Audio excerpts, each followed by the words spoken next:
अदब नाजरीन, T news के इस खुसूसी मुबाहिसे में आप तमाम का खैर मकदम है। वक्फ बिल पार्लियामेंट से पास हो गया। दोनों ऐवानों में बआसानी बिल पास करवाने में मोदी हुकूमत कामयाब हो गई, लेकिन बिल पर खूब गर्मा गर्म बहस जारी रही। सख्त नोक झोंक के बीच मुसलमानों की मौजूदा हालात के तनाज़र पर भी बात छिड़ी। सब ने अपने अपने अंदाज में दलाइल के साथ बिल की मुखालिफत की। इसके बावजूद बिल पास हो गया। मुसलमानों के धरने, एहतजाज और रैलियां सब बेफैज़ हो गई।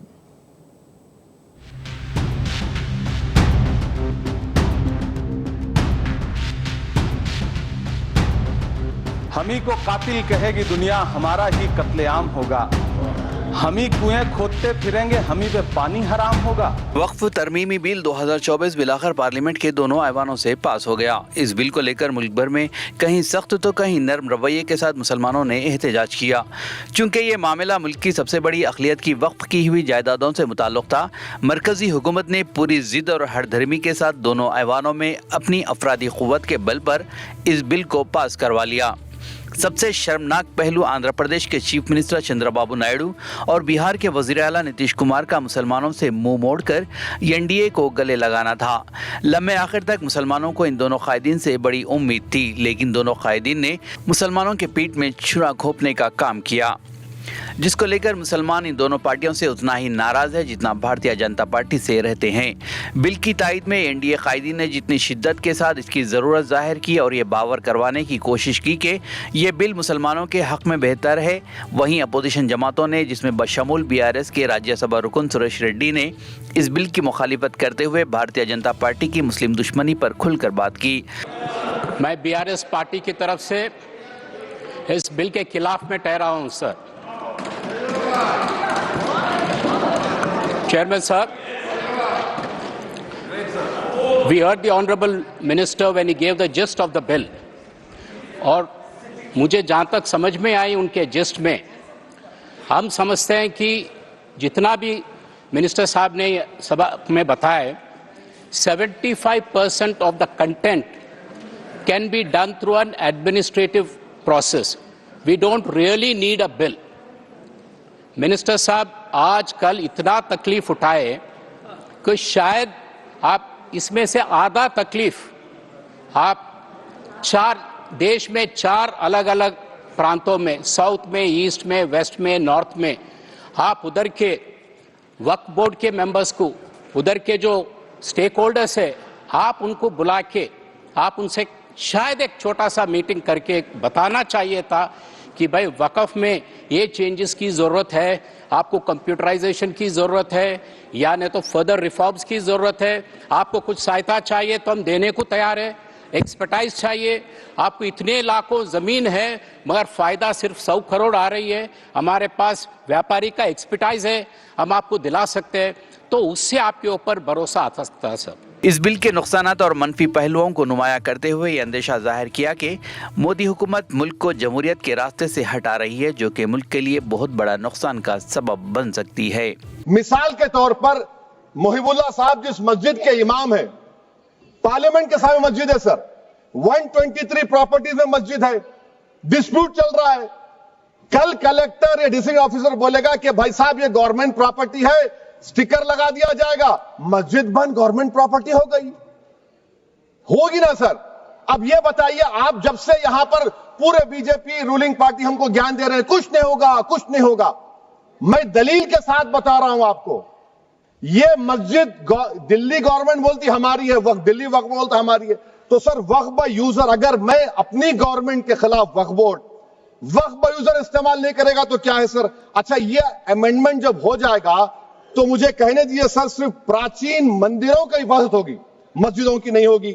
अब सर आप आ जाइए, अगर डिस्प्यूट मेरा एंशिएंट मॉन्यूमेंट से वक्फ का, एक मिसाल दे रहा हूं, दिल्ली में 172 वक्फ प्रॉपर्टीज एएसआई कंट्रोल में है, मैं तो हार ही गया वो, क्योंकि मेरे पास डॉक्यूमेंट नहीं है। आप कह रहे हैं कि डॉक्यूमेंट चढ़ाओ, अगर मेरा गवर्नमेंट से डिस्प्यूट चल रहा है मैं तो क्लेम ही नहीं कर सकता, क्योंकि आप जज बनेंगे, आप ही फैसला करेंगे। और जब तक आप फैसला नहीं करते वो वक्फ की प्रॉपर्टी नहीं होगी, वो प्रोविजन डाल दिया आपने। अच्छा, अगर मेरा डिस्प्यूट एनक्रोचर से होगा सर, तो एनक्रोचर में तो आपने तो 107 को डिलीट कर दिया। आप रातों रात खाबिज को, एनक्रोचर को मालिक बना रहे हैं। हम ही को कातिल कहेगी दुनिया, हमारा ही कत्लेआम होगा। हम ही कुएं खोदते फिरेंगे, हम ही पे पानी हराम होगा। सभापति महोदय, सन 1947 में दिल्ली की जामा मस्जिद की तारीखी सीढ़ियों पर खड़े होकर के भारत रत्न मौलाना अबुल कलाम आजाद साहब ने कहा था कि मुसलमानों कहां जा रहे हो, यह है तुम्हारा मुल्क, यहां तुम्हारे आबाओ अजदाद की कब्रें हैं। उस वक्त मौलाना आजाद की ये सदाएं सुन करके लोगों ने अपने सरों की गठरियां उतार करके रख दी थी। आज उसी दिल्ली में मौजूद देश की संसद में एक बिल आया है जो हमसे उसी जामा मस्जिद की सीढ़ियों के सबूत मांगेगा, जो उन्हीं सीढ़ियों के पास अपनी कब्र में सोए हुए मौलाना आजाद को फिर से कब्र से सदा देनी पड़ेगी कि ये जो कब्र है वो मेरी कब्र है, ये किसी सरकार की जागीर नहीं है। सभापति महोदय, मैं जहां खड़ा हूं इसी संसद भवन के सामने सड़क के उस पार अपनी कब्र में सोए हुए भारत के पूर्व राष्ट्रपति फखरुद्दीन अली अहमद की कब्र है। शायद अब उस कब्र से भी सदाएं आए कि ये कब्र मेरी कब्र है, ये सरकार की जागीर नहीं है। जैसा कि आप जानते हैं कि हिंदुस्तान में आजकल मुल्क की सबसे बड़ी अक़लियत, जिनकी आबादी लगभग 25 करोड़ है, समाजी माशी तौर पर अपने आप को यतीम समझने लगी है और इसी बात का फ़ायदा उठाते हुए बीजेपी की क़ियादत वाली एनडीए हुकूमत मुसलमानों की हर लिहाज से घेरा तंग कर रही है और पहले ही तलाक़ का क़ानून, फिर सीएए का शोशा और अब वक्फ तरमीमी बिल पास करवाने में ये वाज़े पैगाम दिया गया है कि जो हम जो चाहेंगे कर सकते हैं। दरअसल इलाक़ाई सतहों पर सेक्युलर नज़रियात की हामिल सियासी पार्टियां, और इसकी बड़ी वजह कहीं जा सकती है। खैर, जो भी हो, मुल्क में तेज़ी से बदलते सियासी हालात और नज़रियात अफसोसनाक हैं। आज हमारे साथ इस मौजू पर बात करने के लिए मौजूद है आली जनाब मोहतरम अल्लामा एजाज़ फ़र्रुख साहब, जो आप जानते हैं कि हैदराबाद के ही नहीं बल्कि इस रियासत के और मुल्क के जाने माने दानिश्वर हैं और बहुत बड़े मौरिख़ भी हैं। उनको हमने इस मौजू पर बात करने के लिए मदऊ किया है। अल्लामा साहब, आपका खैर मक़दम है हमारे इस प्रोग्राम में। तो आप तो सब चीज़ों से वाकिफ़ हैं और अभी आप थोड़ा हमारा पैकेज भी आपने देखा, ऑडियो विजुअल भी देखा। तो अब हम कहाँ पर ठहरे हैं? जब बिल पास हो गया है तो इसके आगे क्या है?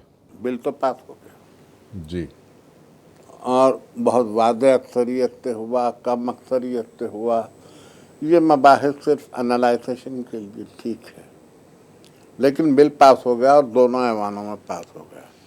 ज़रूरत इस बात की थी कि इस बिल को मंजर आम पे लाने से पहले अवाम को रोशनास करवाया जाता कि अवाम के लिए किस हद तक मुफीद है, किस हद तक के सूदबंद है, किस हद तक के फ़ायदा बख्श है। ऐसा तो कुछ हुआ नहीं, ना हुकूमत ने किया ना। लेकिन एक जॉइंट पार्लियामेंट्री कमेटी भी कायम हुई थी जिसमें जो है मुख्तलिफ रियासतों का दौरा किया था। उस कमेटी ने मुख्तलिफ लोगों से राय भी हासिल की थी। तो एजुकेटिव अंदाज में नहीं हुआ था, लेकिन जो भी था कि भाई जब बिल आएगा तो ये तो नेगेटिव है, इसलिए हर कोई उसकी मजम्मत कर रहा था। आपने जॉइंट काउंसिल में रखा, उसको कमेटी में रखा, उसके खदोखाल वादे नहीं किए गए। ये चंद लोगों ने बैठ के फैसला कर लिया, एक्शन कमेटी ने फैसला कर लिया कि ये पास हो जाना चाहिए पास। ये तो मुझे ऐसा महसूस होता है कि एक तरफा हुआ। बिल्कुल। और ये एक तरफा होने की वजह से जिनके ताल्लुक से ये बिल लाया जा रहा है खुद उनको ही खबर नहीं थी कि इसमें क्या, और ना आज खबर है। बात सिर्फ इतनी है कि हम भी कहे सुने पर ही भरोसा कर रहे हैं कि बिल नुकसानदेह है, बिल नुकसानदेह है, बिल नुकसानदेह। बीजेपी कह रही है आपके लिए फ़ायदा बख्श है, फ़ायदा बख्श है, फ़ायदा। तो ये फ़ायदा बख्श क्या है और नुकसानदेह क्या है? रही बात ये कि जहाँ तक कमेटीज़ की बात की जा रही है, उससे मुसलमानों का अंदेशा पैदा हो गया है कि कमेटी में 2 अफराद गैर मुस्लिम होंगे, 2 ख़वातीन होंगी और ये नहीं बतलाया गया कि बाकी कौन कौन होंगे, तो उससे तशवीश ये हो रही है कि भाई ये मुस्लिम वक्फ बोर्ड था ये, तो इसमें आपने दीगर अराकीन को क्यों शामिल किया? ये ख़वातीन का, अगर आप ये कहते हैं कि ख़वातीन को बराबर का मौका मिलना चाहिए, तो औकाफ में ख़वातीन का क्या रोल है? औकाफ में किसी नॉन मुस्लिम का क्या रोल है? क्योंकि वो तो जिस मकसद के लिए वक्फ किया गया वो कसीर जहाद मकासद हैं। किसी एक मकसद के लिए एक चीज़ वक्फ नहीं की जाती है, कसीर जहाद मकासद है। मकासद कई हैं, कोई तालीमी मकसद के लिए, कोई रिफाही मकसद के लिए है, कोई ज़ियारत के मकसद के लिए है, कोई हज के मकसद के लिए है, कोई लाइब्रेरी के मकसद के लिए। आदमी कई मकासद के लिए अपनी अपनी जायदादों को वक्फ कर सकता है वक्फ बोर्ड में, और हैं भी जिन मिसाल के तौर पे मैं तो और आपसे ज़्यादा सेक्युलरिज्म की बात करना चाहता हूँ। जिस तरीके से आप मुस्लिम वक्फ बोर्ड में दीगर मज़ाहब के अरकान को या ख़वातीन को इसमें शामिल करना चाहते हैं, क्या ख्याल है एंडोवमेंट में भी दीगर मज़ाहब के लोगों को शामिल किया जाए? ये भी होना चाहिए उसूलन। तो क्या आपने ऐसी कोई तजवीज़ रखी है कि इसके बाद एंडोवमेंट में मुसलमान के भी 2-4 अराकीन शामिल रहेंगे? और अगर शामिल हो जाएं तो क्या हिंदू कानून के हिसाब से, हिंदू मज़हब के एतबार से ये आप तवक्को कर सकते हैं कि मुसलमान उनको बराबर पूरा करने के मौक़िफ़ में है या नहीं है? या अगर हो जाए तो क्या आप कबूल कर लेंगे? तो जिस चीज़ के लिए जो वक्फ है, जो शख्स उसमें मुनासिब है, बेहतर है, वो होना चाहिए। मगर क्या मुसलमान इस दिन के लिए पहले से राज़ी नहीं था या तैयार नहीं था? मैं तैयार नहीं था। क्यों तैयार नहीं था? जब आपको पता था कि आपकी औकाफ की करोड़ों की जायदाद कौड़ियों के दाम बेची जा रही है, आपके पास लैंको हिल्स आ जाता है, आपके पास एयरपोर्ट आ जाता है, आपके पास स्टेडियम्स आ जाते हैं उस ज़मीन पर, और मंशाए वक्फ के ख़िलाफ़ जब ये होता है तो जब कहाँ गए थे सब पूछने बहुत वाले? मादरत के साथ आपने बहुत अच्छी जहत दिखाई है, एक संत दिखाई है गुफ्तगू के लिए। बहुत सही कहा आपने। मुसलमान करता भी तो क्या करता? किस पे भरोसा करता? किसे वकील करे? किससे मुंतफी चाहे? किससे गुफ्तगू करे? आप दुरुस्त कह रहे हैं। हमारी आंखों के सामने लैंको हिल्स बन गए। मैं तो आपसे ये कहूँ, वक्फ बोर्ड बाद में बना, मैं तो उससे पहले से हूँ यहाँ। अब हम हैदराबाद से बात कर रहे हैं, तेलंगाना में बात कर रहे हैं, नज़र हमारी मुल्क की पूरी सूरत हाल पर भी है, साथ ही साथ रियासत की सूरत हाल पर भी है। आपने जिस लैंको हिल का तस्करा किया वो यही है, और काफ़ी ज़मीन पर है, फलक बोस इमारतें हैं। मुझे ऐसा लगता है कि वक्फ बोर्ड में या तो अंधे बैठते हैं जिनको कुछ नज़र नहीं आता, नाबीना लोग हैं ये लोग, या फिर ऐसे लोग बैठते हैं कि जिनके अपने मफादात ने उनको देखने से मना कर रखा। राजगोपाल की इमारतें कोई एक दिन में तामीर नहीं हुई, एक हफ्ते में तामीर नहीं हुई, तो वक्फ बोर्ड कहाँ था इस असला में जब वो इमारतें तामीर? एक चीज़ अल्लामा साहब, अभी जो है कहा जा रहा है कि कांग्रेस पार्टी ने जो है इस बिल की मुखालिफत की। चलो ठीक है, देखें, हमने टीवी में भी देखा है जी, लेकिन कांग्रेस पार्टी के कायद ना तो राहुल गांधी, ना प्रियंका गांधी, ना सोनिया गांधी इस मौजू पर बात करते हुए पार्लियामेंट में नजर आए। और ये जो लैंको की बात आप कर रहे हैं ना, जो टॉपिक आई है, लैंको हिल्स का जो लगड़ा पार्टी राजगोपाल था वो भी कांग्रेस का एमपी था। बिल्कुल। कांग्रेस की हुकूमत में वो लैंड बेची गई।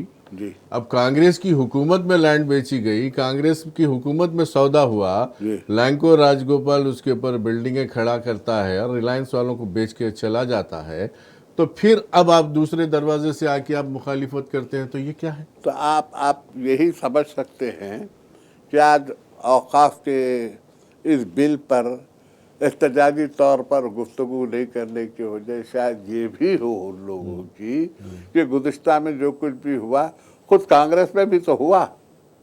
नहीं, ये शुरुआत हुई तो कांग्रेस में ही शुरुआत हुई थी ना, जाहिर है। हाँ। अब अब सबसे पहले देखिए, लैंको हिल्स हो या हुसैन शाह वली की ज़मीन हो, ये मंजर आम पर लाने वाले तो के चंद्रशेखर राव साहब हैं।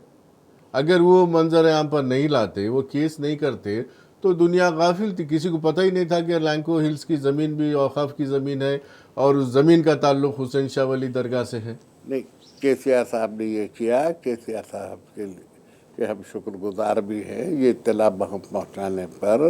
लेकिन अर्ज़ गुजारिश ये है कि क्या वक्फ बोर्ड को मालूम नहीं था कि ये ज़मीन औकाफ की है, हुसैन शाह वली की है? मालूम था लेकिन ना। हुकूमत कांग्रेस की थी ना साहब, जब कि एक मरतबा कांग्रेस की थी, एक मरतबा तेलुगु देशम पार्टी की थी, एक मरतबा नारा चंद्रा बाबू नायडू साहब वाली पार्टी तेलुगु हाँ, तो देशम नारा चंद्रा बाबू नायडू साहब ने जो शुरू किया था जी वो भी देख सामने आ रहा है जी। अब आप देखिए, नारा चंद्रा बाबू नायडू साहब ने हमारे इफ्तार की दावत में नमाज पढ़ी और वहाँ के मुसलमानों को एश्योरेंस दिया कि मैं आपके साथ हूँ, आपकी तरक्की करूँगा, आपके लिए फलां करूँगा, और आप जो है वक्फ बिल के तायद में वोट डालते हैं आप। जनाब अली, बात करता हूँ तो फिर दूर तलक जाएगी। नारा चंद्रा बाबू नायडू ने तो एनटी रामाराव से भी ये, उनको भी ये अहद किया था उनके साथ, और उनसे भी ये बात कही थी कि मैं आपकी बेटी को खुश रखूँगा, उसको सोने चांदी को झुलाऊँगा, ये करूँगा वो करूँगा। लेकिन उसके बाद क्या हुआ ये आप भी जानते हैं, मैं भी जानता हूँ। नारा चंद्रा बाबू नायडू कोई काबिल भरोसा आदमी तो कभी थे ही नहीं। पहली बार जब नारा चंद्रा बाबू नायडू ने बीजेपी के साथ मफाहमत की थी, जी बिल्कुल थी। आंध्र प्रदेश था, मुत्तहिदा हाँ, आंध्र प्रदेश था, जी जब हाँ, तेलंगाना नहीं बना जी हाँ। था। उस वक्त एक ही वाहिद हमारे मंत्री थे, बशीरुद्दीन बाबू खान साहब, जो education minister and minority welfare minister थे, और उनकी गैरियत देखिए, उन्होंने इस्तीफा दे दिया। बिल्कुल। और आज नूर मोहम्मद फारूक साहब, एनएमडी फारूक साहब वजीर हैं, ना तो मजम्मत करते हैं ना इस्तीफा देते हैं। देखिए हर एक का ज़र्फ अलग अलग है। क्यों? हमारे बशीरुद्दीन बाबू तेलंगाना खान वाले जज्बाती है, आंध्रा वाले नहीं है। ये बात हो सकती है। ये बात हो सकती है। तेलंगाना वाले गैरतमंद है, आंध्रा वाले क्या होते हैं ये मैं नहीं जानता। तो बशीरुद्दीन बाबू खान साहब बहुत शरीफुल नफ्स आदमी थे, उनको अच्छा नहीं मालूम हुआ चंद्रा बाबू नायडू की तायद बीजेपी के साथ वहाँ जाकर उनसे मिलना, इनको अच्छा नहीं मालूम हुआ। मैं थोड़ा सा इस्तिलाहात को रोक रहा हूँ। मैं हिंदू मुसलमान की इस्तिलाहात में, पार्टी के अपने अपनी अफकार होते हैं।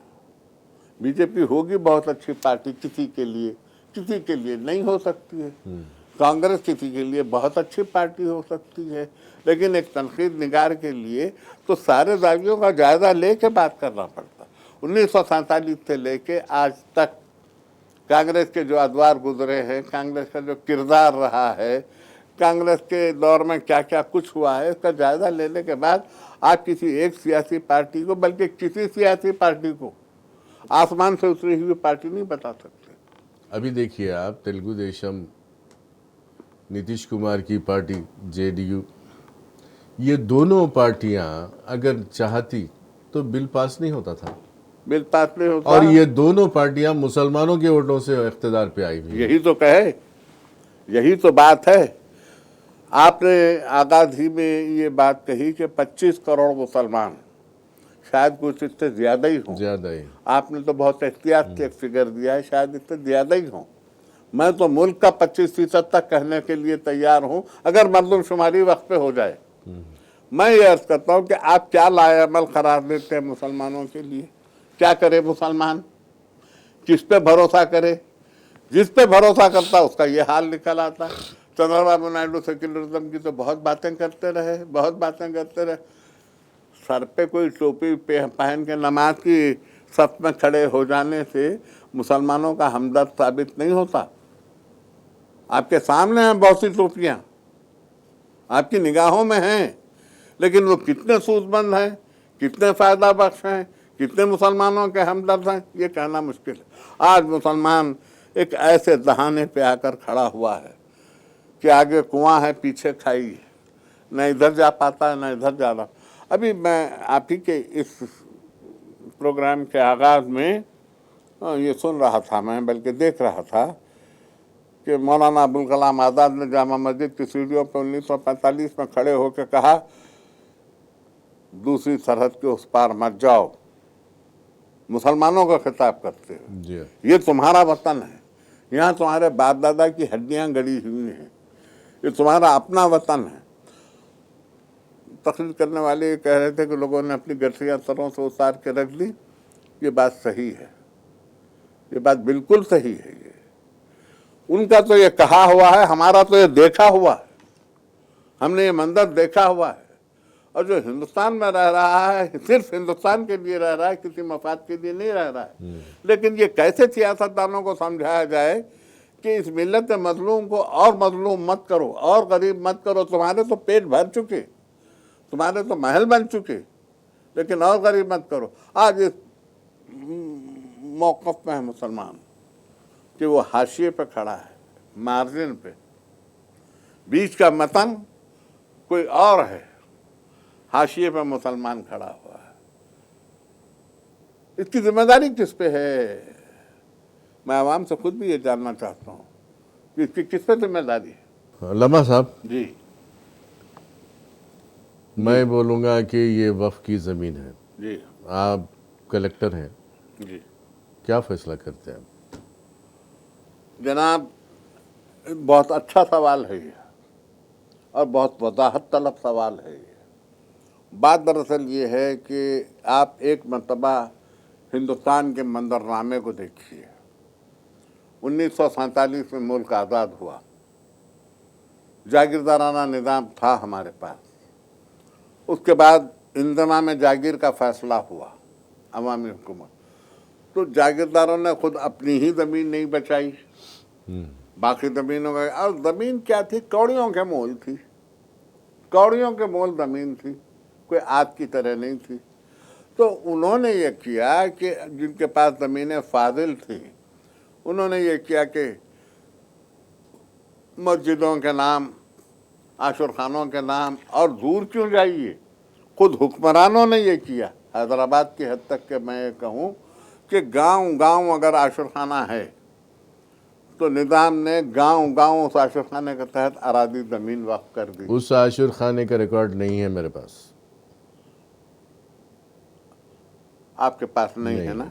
तो अब कलेक्टर आप है। आप हैं कलेक्टर। अच्छा, मैं हूँ। मेरे पास आशुर खाना है जी, उसकी रिकॉर्ड नहीं है मेरे पास। नहीं, आपके पास नहीं होना चाहिए, ये रिकॉर्ड होना चाहिए औकाफ के पास। औकाफ के पास भी नहीं है, इसको एक जरा- क्योंकि निज़ाम सरकार ने हमारे पुरखों को किसी को दे दिया था इनाम। ऐसा नहीं दिया निज़ाम सरकार ने, लिखा पड़ी तो जो तुझे दिया कागज नहीं, पे लिख के दिया निज़ाम था। का एक महकमा था उमूर मजहबी, उसमें था।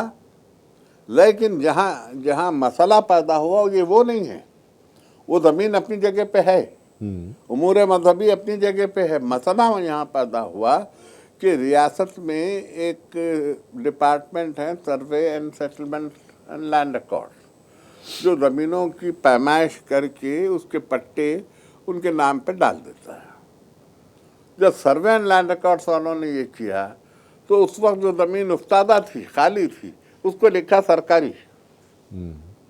अब उस उफ्तादा और खाली ज़मीन जो आशुर खाने के तहत थी, उस पर तो या लिखा इनाम या लिखा सरकारी।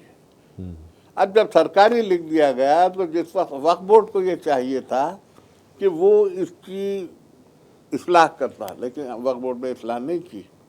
नतीजा ये हुआ कलेक्टर की नज़र में वो सरकारी है, वक्फ बोर्ड की नज़र में वो औकाफी है।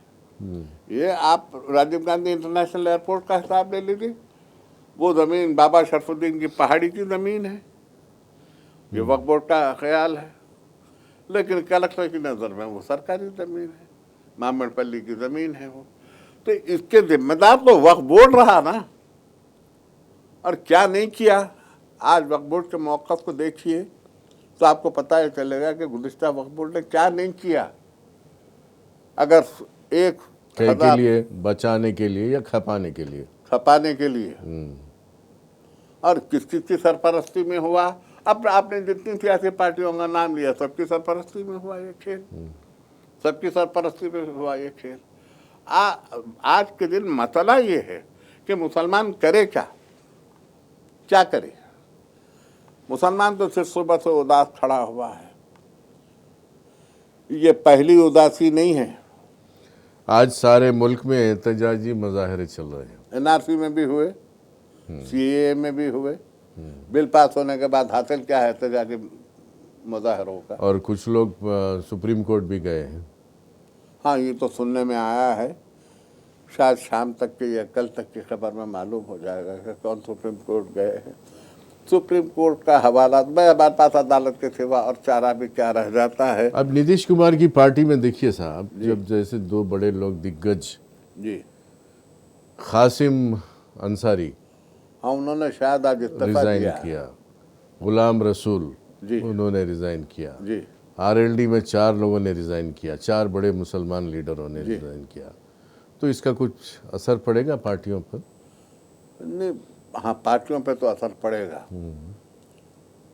लेकिन मैं एक बात फिर मैं माजरत चाहूँगा। फरमाइए। ये जो आज आपने इस्तीफा दिया है, जी, ये बात आपने बिल पेश होने से पहले नीतीश कुमार के सामने क्यों नहीं की? नहीं, जो आपने आज किया है वो गुज़िश्ता कल क्यों नहीं किया? वही तो बोलना चाह रहा हूँ। जी, वो अगर आपने कल कर दिया होता तो ना नीतीश कुमार के मत खैर फारूक साहब को तो छोड़ दीजिए, वो इस्तीफा के आदमी नहीं है वो, और उनको औकाफी अरादी से कोई ताल्लुक भी नहीं है वो। उनको तो एक वजारत चाहिए, वो है, वो बैठे हुए हैं, इसके पहले भी वो बैठे हुए थे, वो आज भी बैठे हुए हैं। दरअसल वो चंद्रबाबू नायडू की बहुत ज़्यादा सोहबत में रहे हैं, तो उनके जो कैफियत है वो इनमें भी सराहते हैं, उसको छोड़ दीजिए आप। लेकिन अगर ये इस्तीफा नीतीश कुमार के पार्टी के और आरएलडी के लोग अगर ये इस्तीफा पहले दे देते तो नीतीश कुमार खुद लड़क जाते। और अगर आज इन दोनों ने जो दगा की है, ये दगा मुसलमान याद भी तो रखें, मुसलमानों का तो हाफिजा भी कमजोर है। अब देखिए टीआरएस यानी कि बीआरएस जो है, बदकिस्मती से एक भी लोकसभा एमपी नहीं है उनका, जी, 4 राज्यसभा में है, जी, लेकिन गरजदार तरीके से उन्होंने एहतजाज किया हाँ, उन्होंने किया है। और मुखालिफत में वोट दिया, जी, चारों के चारों ने। आपके तेलंगाना में कांग्रेस के 8 एमपी हैं, जी, कांग्रेस के 8 एमपी जी, हैं, लोकसभा की बात कर रहा हूँ मैं, जी, और बीजेपी के 8 हैं। जी, तो बहरहाल वो 8 एमपीज ने मुखालिफत की, वो ये 8 तायद एमपीज ने ने- तायद की, जी, और रह गए एक असदुद्दीन साहब, जी, उन्होंने भी मुखालिफत की। जी, लेकिन आपके पास जब एक रियासत से इतनी बड़ी तादाद है 8 एमपीज की, उसमें से कोई भी एक एमपी से बात कराने के लिए आपने नहीं कहा, पार्लियामेंट में बात करने के लिए नहीं कहा। Imran Pratapgarhi the junior most member of parliament है आज, जी, उन्होंने आवाज़ उठाई, जी, उनको जो है बात करने के लिए राज्यसभा में कहा गया, उन्होंने ज़बरदस्त तकरीर की। क्यों भाई, सीनियर्स क्या गए, कहाँ गए? करना चाहिए था, करना चाहिए था। हाँ, बिल्कुल करना चाहिए क्यों, था। मुसलमानों का इशू है तो मुसलमान ही बात करेगा क्या? आप तो मुसलमानों के वोटों से आते हैं ना। नहीं, मगर मैं इस पे कह रहा हूँ, आप लोकसभा में अखिलेश यादव ने मुखालफत की, खड़े होकर मुखालफत की, ए राजा ने मुखालफत की, खड़े होकर मुखालफत की, कन्नी मोड़ी ने मुखालफत की, खड़े होकर मुखालफत की। तो मैं इस तरह से आपको कहना चाहता हूँ कि हिंदुस्तान में सेक्युलरिज्म पूरी तरह मरा नहीं है, जी हाँ, जिंदा है सेक्युलरिज्म। और हम अगर खुद को थोड़ा सा बदल दें और ये देखें कि हमारी क़यादत कैसी होनी चाहिए, क़यादत को क्या होना चाहिए, तो मुसलमान क़यादत से कहें कि हम ये चाहते हैं। क़यादत कुछ नहीं कर सकती, हर क़यादत को देख लिया हमने, ये सब अपने अपने मफाद की क़यादतें हैं। मुसलमान अगर ज़िंदा रहना चाहते हैं और बावकार ज़िंदगी चाहते हैं तो क़यादतों को बदलें। इससे पहले कि आप किसी वक्फे का ऐलान करें, मैं नाज़रीन से ये कहना चाहता हूँ कि इस बिल के साथ साथ एक और बात भी हुई है, वो ये कि और हिस्सों में मुसलमानों को तकसीम किया गया। बेशक। जैसे ये कहा गया कि इस्माइली फ़िरका अपना बोर्ड बना ले, बवाहिर का फ़िरका, भौरे जिसे कहते हैं आप, उनसे कहा गया आप अपना बोर्ड बना लें, शियों से कहा गया आप अपना बोर्ड बना लें। अब इस सूरत हाल में मैं बवाहिर और इस्माइली तबके के रुझानात का तो कह नहीं सकता, लेकिन जैसा कि मुझे इत्तलाआत हैं, शिया फ़िरक़े का तो मुतालबा है कि अलहदा बोर्ड बने, ये मुतालबा जोर पकड़ जाएगा और पकड़ा जाना चाहिए, इसलिए कि शिया प्रॉपर्टीज 15% से ज़्यादा हैं अलहदा तेलंगाना में भी, और तेलंगाना और आंध्र प्रदेश मिलाकर जो बोर्ड है उसमें भी, दोनों में हैं ये। और उनकी जायदादों को खुद शिया वक्फ का जो मेंबर है उसने हिफाजत नहीं की।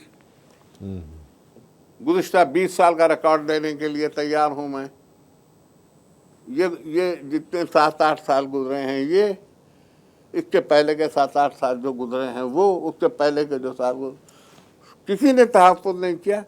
नतीजतन औक़ाफ़ी ज़मीनों पर बहुत सारे हिंदू अक़ायद के स्ट्रक्चर्स कायम हैं, तो नतीजतन उनको तकलीफ तो हो रही होगी। तो ये भी हुआ। इस सारे मनाज़र के पस मंज़र में हम ये कैसे कह सकते हैं कि पिछले औक़ाफ़ ने सही तौर पर काम किया है? ये सही है कि ये वक्फ बिल क्या कर सकता है और क्या नहीं कर सकता, ये वाज़ेह नहीं हो रहा है। लेकिन ये कि मुसलमानों से उनकी जायदादों को छीनने के लिए एक तुंद और तेज़ हथियार हुकूमत के हाथ में है। जमीयतुल उलमा जमीयतुल-उलमा जो शुरू से वो लोग कांग्रेस की तायद में रहते हैं हमेशा। पहली बार उनका एक स्टेटमेंट आया है आज, केरला से आया जी।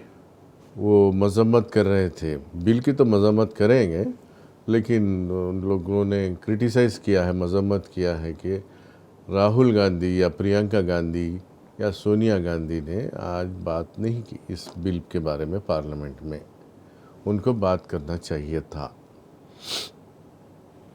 और वायनाड जो कॉन्स्टिट्यूंसी है जहाँ से राहुल गांधी जीते थे पहले, और वहाँ से प्रियंका गांधी भी अब ठहर कर जीती हैं, वायनाड में अच्छी खासी तादाद है मुसलमानों की, और मुसलमानों के वोटों से ही वो भाई बहन दोनों जीत के आए थे। तो वहीं से जो है केरला से ये बात उठी है। केरला के तो आप जानते हैं कितने सेक्युलर लोग होते हैं वहाँ। बहुत ज़्यादा। अगर उन्होंने कांग्रेस पे तनकीद की है तो वो तनकीद जायज़ है, लेकिन मैं आपसे ये कहता हूँ सबको तनकीद करना चाहिए, सिर्फ उनको ही क्यों करना चाहिए? तनकीद तो करना चाहिए, तनकीद का हक़ तो है। क्या ये बिल मुसलमानों को नुकसान पहुँचाने के लिए नहीं है या है? ये दो में से एक बात तय होनी चाहिए। अगर नहीं है, कांग्रेस समझ रही है, तो फिर ठीक है, फिर अच्छा क्या है? और अगर मुसलमानों के लिए नुकसानदेह है तो आपने आवाज़ क्यों नहीं उठाई? या तो आप और बीजेपी एक सिक्के के दो रुख हैं, या फिर अगर आपका चेहरा अलग है और आपने सेक्युलरिज्म का एक नकाब पहन रखा तो आवाज़ क्यों नहीं उठाई आज? अब हमारे पास तो मशहूर है तेलंगाना में छोटे भाई बड़े भाई गम वाला। अरे साहब, ये छोटे भाई बड़े भाई, मामू भांजे चचा भतीजे, ये इस्तिलाहात तो आम हैं सियासत में, लेकिन हकीकत ये है कि बहुत कम फ़र्क मुझे दिखाई देता है। तो बीजेपी ने ज़्यादतियाँ ज़्यादा की हैं कम वक्फे में, लेकिन कांग्रेस की ज़्यादतियाँ बड़े वक्फे में कुछ कम नहीं हैं।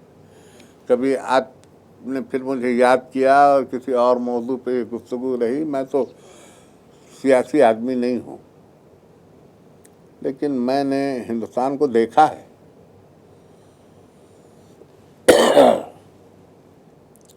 82 बरस मेरे गुजर गए। मैं तो हिंदुस्तान की आज़ादी से 5 बरस पहले पैदा हुआ था।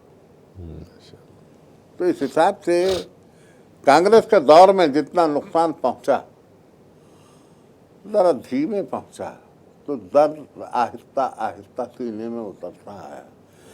बीजेपी ज़रा तेज वार कर रही है, आह निकल जाती है ज़बान से।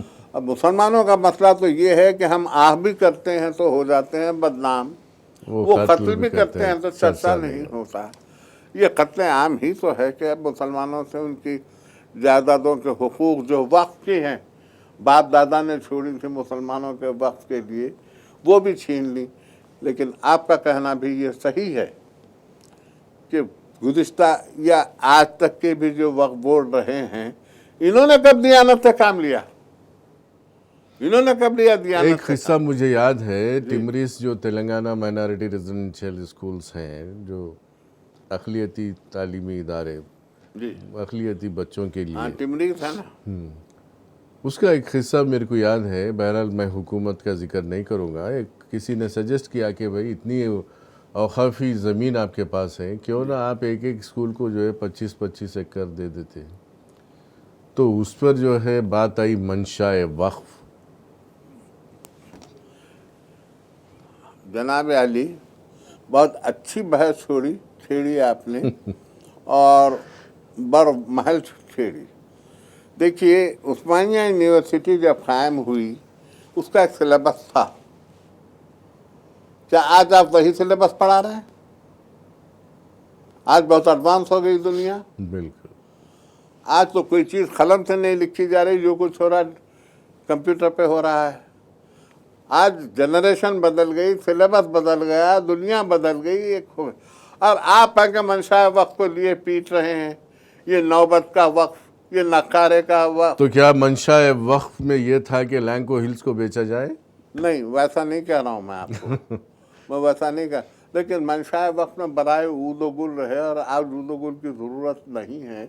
तो आज मुसलमानों के मसाइल को गौर करते हुए वो हजरात जो दर्दमंद दिल रखते हैं और जो फ़हमो ज़का रखते हैं, जो आला अफकार के हामिल हैं, जो देवर तालीम से आरास्ता हैं, जो तहज़ीब व तमद्दुन से वाकिफ़ हैं, उन सब को बिठा के मुशावरत के साथ बराए मेहरबानी मंशा वक्फ को थोड़ा सा तब्दील कर दे तो कोई आसमान नहीं टूट पड़ेगा।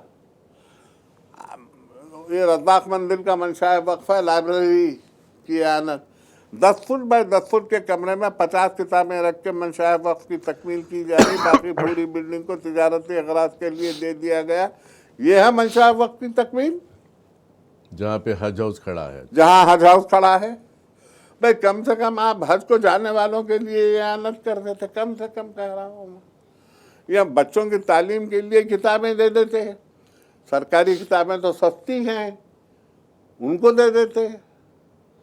एक मेरे एक गैर मुस्लिम दोस्त ने कहा, डिस्कशन से पहले मैं उनसे बात कर रहा था, अब इतनी डिस्कशन हो रही, इतना वो हो रहा, आपके पास हज़ारों एकड़ ज़मीन पड़ी हुई थी और सबसे ज़्यादा गुर्बत मुसलमानों में है। बेशक। तो तब आपके लोगों ने ये क्यों नहीं किया कि एक एक को 70 गज़, एक को 100 गज़ ऐसा दे के हर राशन कार्ड वाले को दे देते, तो आज आपकी ज़मीन भी महफूज हो जाती और ये नौबत भी नहीं आती। जनाब, आपका पहला हिस्सा तो मुकम्मल हुआ। किसी को 70 गज़, किसी को 85 गज़, किसी को 100 गज़, ये ज़मीन तो गई लोगों के पास, मगर लैंड ग्रैबर के थ्रू गई और वक्फ बोर्ड ने उसको ऐसा करवाया। आपकी क्या राय है इस सिलसिले में? भाई बैठा हुआ आदमी कुर्सी पे और उसको ये भी ना, आप चाहते थे ज़मीन बढ़ जाए, ज़मीनें बढ़ गई। मौला अली की 400 एकड़ ज़मीन आपको 100 गज़ का 2 गज़ आपको नहीं मिलेगी। इमाम दामिन अलैहिस्सलाम के पहाड़ की ज़मीन मुसलसल ऐसे ही घेरी जा रही है, आपको नहीं मिलेगी। दे तो रहे हैं। ये है कि आप ये चाहते थे कि आम तकसीम हो, वो ज़रा लैंड ग्रैबर्स के थ्रू तकसीम हो रही है, कुछ सियासतदानों के ज़ेर साया हो रही है, कुछ जो क्या कहते हैं आपको ज़मीनात पे कब्जा करने वाले प्रोफेशनल्स जो हैं उनके तहत हो रही। काम तो आपका हो रहा है, आपकी ख्वाहिश के मुताबिक हो रहा है काम, तकसीम तो हो रही है, ज़मीन कहीं नहीं है और नजरें ढूंढ रही हैं। अच्छा अल्लामा साहब, एक बात बताइए, आपकी उम्र के बारे में आपने बताया, आज़ादी से पहले 5 साल पहले आपकी पैदाइश हुई। एक केस बता दीजिए जो आपके वकीलों ने जीता है वक्फ बोर्ड के। साहब उस वक्त तो वक्फ नहीं था, मगर जब कायम हुआ नहीं, बस जब से कायम हुआ। हाँ, जब से वकील होते ही इसलिए हैं कि मुफाहमत करके अपना फायदा देख लें। कोई केस नहीं। कोई जनाब अली बाबरी मस्जिद का केस नहीं जीता वकील। वादे कहता कि हमारे पास के वक्त मैं सबके चेहरे जानता हूँ, सबको जानता हूँ जिन्होंने औकात के जायदादों को मिलामेट किया, सबके चेहरे मेरे सामने हैं। पैदा हुए वकील तो इब्लीस ने कहा लो आज हम भी साहिब औलाद हो गए। यह है वकीलों का किरदार।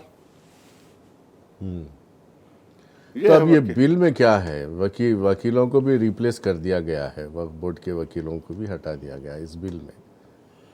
नहीं, वकीलों को हटा दिया गया हो, लेकिन वकील की तो कहीं ना कहीं ज़रूरत पड़ेगी। लेकिन वहाँ पे जो है कलेक्टर के पास जो है, collector itself is a magistrate ना। ठीक है, मजिस्ट्रेट है वो, लेकिन ये है कि अब फर्ज कर लीजिए कि गैर कानूनी कब्जे हैं,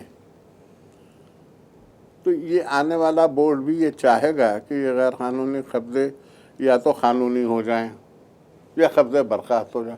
मैं दूर क्यों जाइए, ये हमारे बहुत बड़े ताजर हैं, रिलायंस के क्या नाम है उनका, मेरा हाफिज़ा कमबख्त दईफ हो गया, मुझे अब नाम याद नहीं।